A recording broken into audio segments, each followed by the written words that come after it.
Perbincangan soal permintaan kritik ke pemerintah dipandu kawan saya Cindy Sistiarani. Cindy.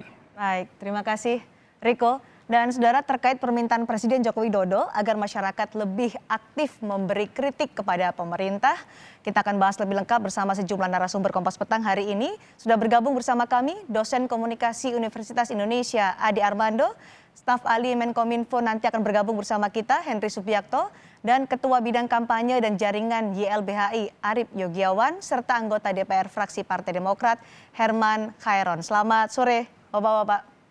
Selamat sore. Baik, Pak Herman sudah bergabung bersama kami. Saya ingin menanyakan kepada Pak Herman, kenapa menurut Anda Presiden Joko Widodo sampai harus meminta kritik dari pemerintah, dari masyarakat, maksud saya, di periode kedua pemerintahannya, Pak Herman? Ya, saya kira andai ini benar bahwa Presiden Jokowi menyampaikan membuka kritik, membuka saran, membuka masukan-masukan, tentu ini menurut saya berita baik. Dan tentu harus diterjemahkan oleh seluruh pihak bahwa sesungguhnya memang Pak Jokowi sebagai presiden membutuhkan kritik-kritik tersebut. Dan kalau merujuk ya di era Presiden SBY misalkan, bahwa media massa pun sangat terbuka untuk mengkritik pemerintahan.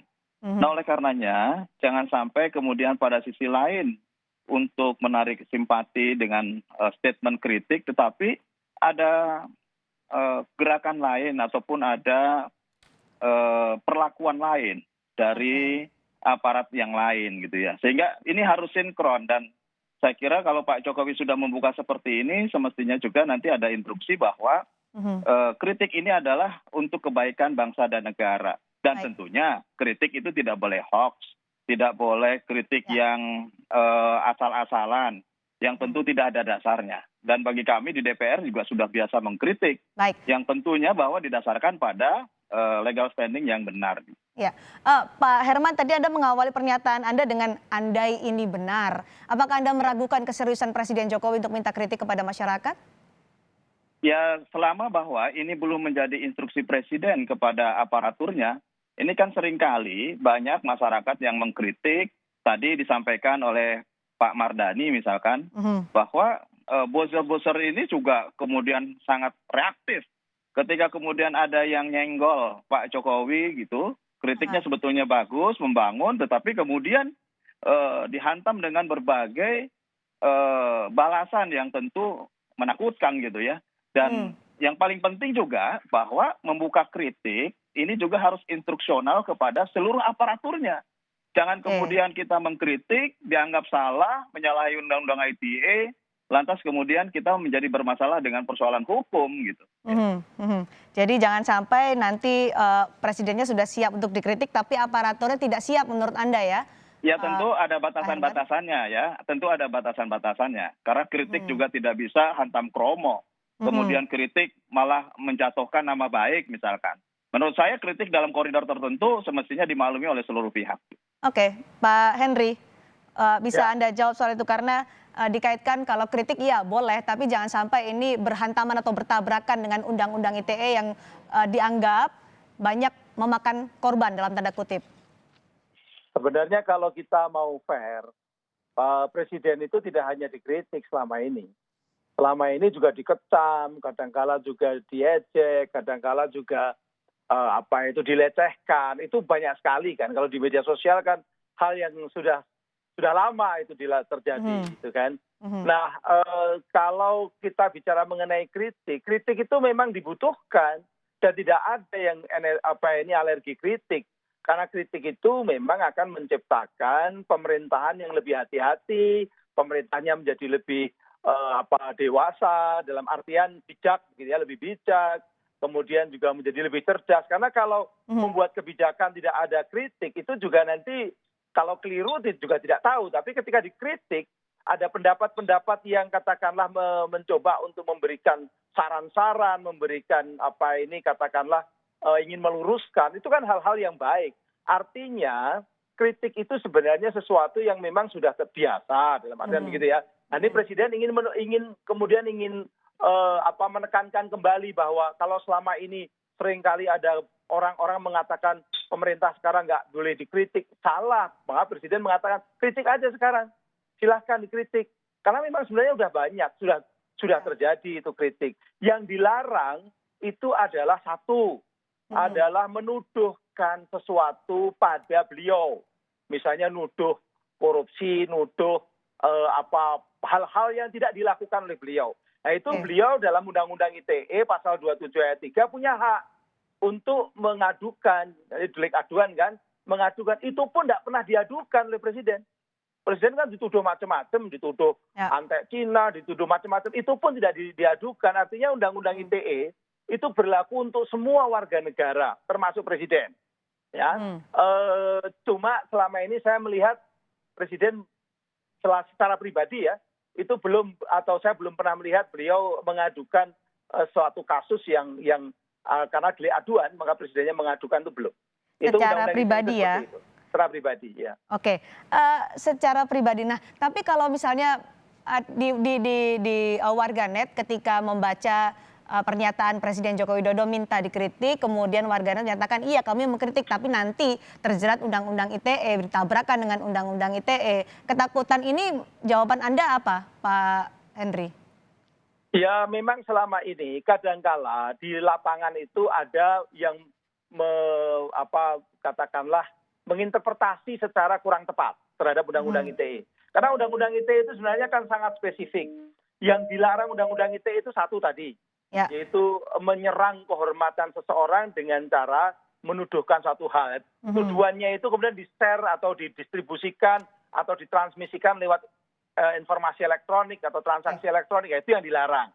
Yang kedua yang dilarang, hanya dua kok larangan yang paling utama itu. Yang kedua yang dilarang adalah menyebarkan informasi untuk tujuannya menimbulkan rasa kebencian atau permusuhan karena berdasarkan sara, suku, agama, ras, antar golongan. Itu memang yang dilarang. Jadi, yang lain-lain mah boleh ngeritik, nggak setuju, menganggap kebijakan itu keliru dengan argumentasi, itu boleh. Dan itu undang-undang tidak akan bisa mengenainya selama memang kalau diterapkan secara benar.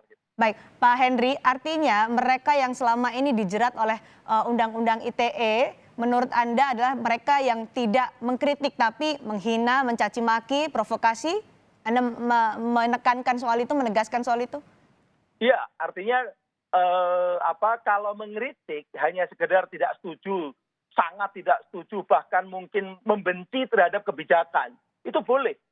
Itu boleh, baik dengan argumentasi ataupun tidak, itu boleh. Itu bagian dari kebebasan berpendapat. Tetapi yang dilarang itu tadi, yang dilarang oleh hukum itu adalah kalau dia menyerang kehormatan ataupun juga menyebarkan kebencian.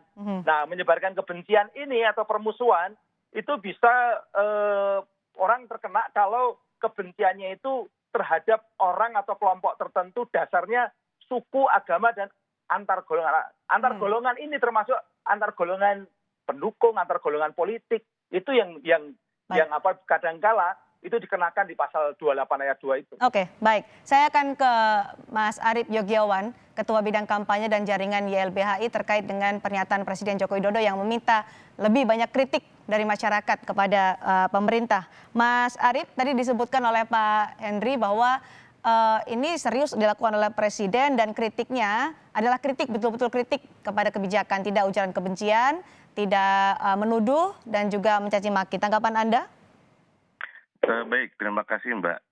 Pertama, sebenarnya rakyat sudah mengkritik udah banyak, udah sering, bahkan sebelum Pak Presiden menyampaikan agar dia minta dikritik gitu. Ya. Mungkin kita masih ingat beberapa waktu belakangan, misalnya ada banyak aksi-aksi, demonstrasi, baik itu melakukan penolakan terhadap, waktu itu masih rancangan Undang-Undang Cipta Kerja, atau sebelumnya waktu RKUHP 1 tahun yang lalu. Sebenarnya itu juga harus dilihat sebagai sebuah kritik. Jadi kalau saya melihat sesungguhnya kalau rakyat sudah mengkritik banyak, tetapi yang terjadi justru adalah ada upaya-upaya untuk tadi membungkam kritik, misalnya terjadi kriminalisasi terhadap peserta aksi misalnya. Peserta aksi beberapa kita udah banyak mendampingi itu di berbagai wilayah, baik di Jakarta saat ini juga sedang disidangkan perkaranya di Makassar dan juga di Kalimantan Timur, di Samarinda gitu.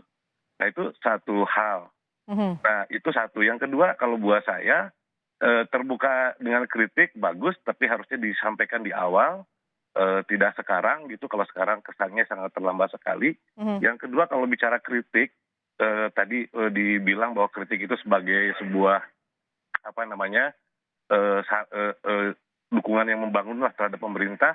Ya. Artinya kritik itu juga harus ditunjang oleh beberapa faktor, diantaranya misalnya keterbukaan informasi. Karena saya memaknai bahwa mengkritik itu adalah merupakan partisipasi rakyat, partisipasi masyarakat dan warga negara gitu ya terhadap dalam rangka membangun negara.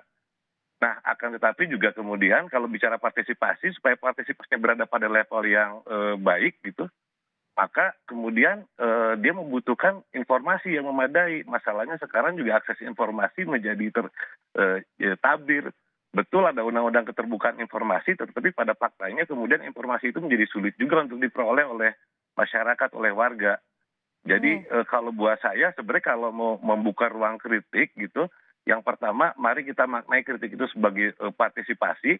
Kalau kritik itu sebagai partisipasi warga, saya sepakat tuh dengan apa yang dinyatakan oleh bapak-bapak sekalian, Oke. bahwa ini adalah upaya untuk turut serta ya warga negara membangun. Tetapi kemudian juga ada satu hal yang jangan dilupakan, yaitu apa? Akses informasi. Oke. Dalam beberapa kasus misalnya sulit sekali kemudian masyarakat sipil, Baik. warga biasa itu mengakses informasi. Oke, tapi yang Artinya Anda lihat begini, saat ini Mas Arief, yang Anda lihat saat ini, apakah masyarakat aktif untuk mengkritik dan kritikan itu ditanggapi dengan responsif oleh pemerintah atau bagaimana? ya pertama seperti yang saya bilang tadi, jadi jangan mengeluhkan kritikan masyarakat kalau Oke. akses informasinya masih tertutup. Baik. Karena bagaimanapun juga kritikan yang baik itu ketika seseorang mendapatkan informasi yang memadai. Oke. Begitu. Baik. Ketika masyarakat tidak memperoleh informasi yang memadai, ya maka kritiknya akan kurang dengan muatan informasi, itu satu. Yang kedua seperti saya bilang di awal Ya, tadi, baik. kalau bicara mengkritik sebenarnya masyarakat juga sudah banyak melakukan kritik gitu, Oke, banyak hal. baik. Cuma Mas, kalau masalah kemudian ditanggapi ya misalnya kita lihat bagaimana gelombang aksi menolak Baik. Undang-Undang Cipta Kerja juga tetap oke. disahkan.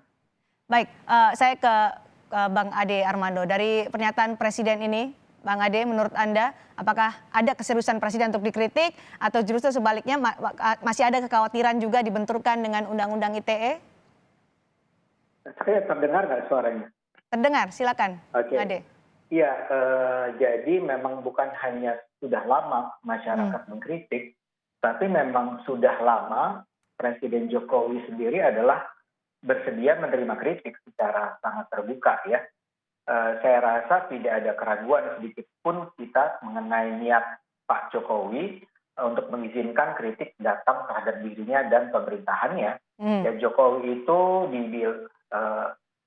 coba aja kita lihat ya, ada begitu banyak masyarakat sipil yang bersuara sangat keras dan tidak mendapat perlakuan apa-apa. Misalnya orang kayak Kwi Kiangi, ya, orang kayak Rizal Ramli, orang kayak Refli Harun gitu ya, orang-orang kayak Rocky Gerung di Indonesia sekarang bisa dengan mudah mengkritik pemerintah tanpa ada respons negatif dari pemerintah, termasuk kepada Pak Jokowi sendiri. Pak Jokowi juga tidak terlihat seperti baperan gitu ya ketika dia digambarkan sebagai Pinocchio oleh majalah Tempo, majalah berita terbesar gitu ya. Ketika misalnya saja kemarin beberapa waktu yang lalu putra beliau ya siapa Gibran ya yang dituduh sebagai menerima adalah orang yang menunjuk dalam kasus bansos gitu, dia terlibat dalam pengaturan kasus bansos yang sudah dibantah dan Jokowi juga diam-diam aja tuh, nggak ada masalah buat dia gitu ya. Oke. Dan ada banyak contoh lain ya. Jadi dalam hal ini saya setuju dengan Pak Henry tadi, sebetulnya yang lebih banyak jadi kasus dibawa ke ranah pengadilan itu kan lebih ya contohnya saja kemarin yang baru saja meninggal Maher. Maher itu karena dia mengkritik Habib Lutfi ya. Dani Dewa itu karena dia mengecam para pendukung Ahok, Rizik karena kasus lain dan seterusnya. Tapi saya sih tidak ingat ya ada orang yang karena mengkritik Pak Jokowi atau pemerintah kemudian kena perkara hukum. Kalau diserang buzzer, menurut saya dalam kebebasan berekspresi ini kita harus bersedia itu adalah ekses, itu adalah akibat yang tak terhindarkan adanya buzzer, ya. Dan agak lucu ya kalau Jokowi disuruh menentukan buzzer ya, karena seolah-olah para buzzer ini itu adalah perintah Pak Jokowi. Misalnya saya kan sering juga disebut sebagai buzzer nih, saya, Denny Siregar, kawan-kawan seperti Eko pun tadi, itu dianggap sebagai buzzer ya.